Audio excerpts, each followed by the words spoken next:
A Jamaica não faz parte do Canadá, parece óbvio. Mas houve alguns pontos na história em que uma união entre os dois foi proposta, o mesmo também é verdade para o resto das ex-colônias britânicas no Caribe, onde a mesma ideia foi apresentada na década de 1960. Então por que isso não aconteceu? Neutro sobre se seus territórios caribenhos seriam ou não administrados a partir de Londres ou Ottawa, isso ocorreu porque uma colônia de uma colônia ainda é realmente uma colônia e também a atenção da Grã-Bretanha estava muito mais focada na Índia porque dinheiro essa discussão era principalmente acadêmica, embora até depois do Primeira Guerra Mundial neste momento a Grã-Bretanha estava lutando para não quebrar, pois o primeiro-ministro britânico David Lloyd George queria consolidar os governos de algumas colônias para tornar as coisas mais baratas, e uma dessas propostas era que o Canadá, que estava muito menos falido, administraria as colônias caribenhas do Império. Mas o primeiro-ministro do Canadá, Robert Borden, recusou não porque não queria as ilhas.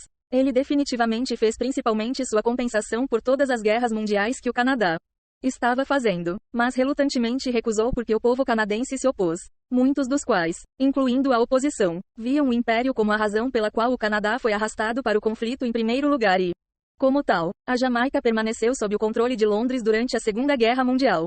O relacionamento da Grã-Bretanha com suas colônias caribenhas tornou-se tenso e, como resultado, o Canadá preencheu o vazio e as relações entre os dois melhorou. O governo britânico viu que seu império estava se desintegrando e optou por iniciar o processo de preparação do Caribe para a independência. Fez isso com o menor esforço possível no que é conhecido como independência padronizada. Foi aqui que a Grã-Bretanha usou um tamanho único toda a abordagem para a descolonização. A Grã-Bretanha não queria repetir este processo 10 vezes e por isso apenas fundiu todas as suas colônias caribenhas para formar a Federação das Índias Ocidentais. Durante este processo foi discutido se eles se tornariam independentes ou simplesmente se juntariam ao Canadá.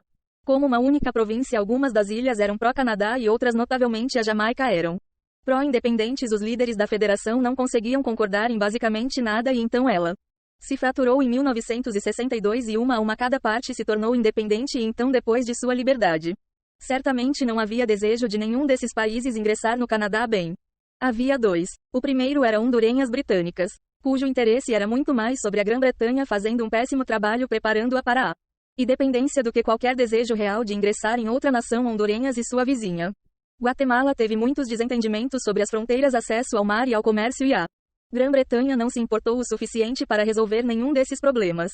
Razão pela qual alguns políticos em Honduras pressionaram para ingressar no Canadá. Isso nunca foi a lugar nenhum e Honduras britânicas ganharam total independência como Belize em 1981. O segundo foi as Ilhas Tartas e Caicos. Aqui as pessoas que viviam lá queriam um acesso muito melhor a outros mercados e países para si e para seus produtos. Mas a Grã-Bretanha estava em um estado de espírito de nenhum estrangeiro. Por favor. E então os políticos discutiram a ideia sobre ingressar no Canadá. Esta proposta ganhou força até a década de 1980, quando alguns políticos canadenses proeminentes apoiaram a ideia e conversas oficiais entre os dois ocorreram. A maioria dos ilhéus voltou a ingressar no Canadá, mas o povo canadense estava muito focado em outra questão polêmica em casa: um acordo de livre comércio com os Estados Unidos. Esse debate durou anos e foi tão importante para os canadenses que ninguém teve vontade de discutir a conquista de algumas ilhas caribenhas e o que isso implicaria, e dado que esse debate levou cerca de uma década para estabelecer a ideia de anexar um Caribe, a ilha meio que desapareceu, deixando o Canadá sem um Havaí próprio. Espero que tenham gostado deste episódio e